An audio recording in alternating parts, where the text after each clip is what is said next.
Shock right now.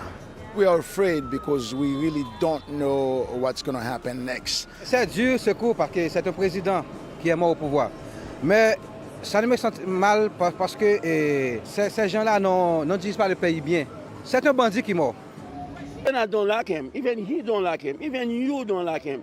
You're not supposed to die like that. Haitians in the country and Haitian out of the country to come together. We can't trust the foreigners. We can't trust the UN. We can't trust neither the State Department or those people. Many of those rogue diplomats, French, Canadian, and all those white former colonials sitting down.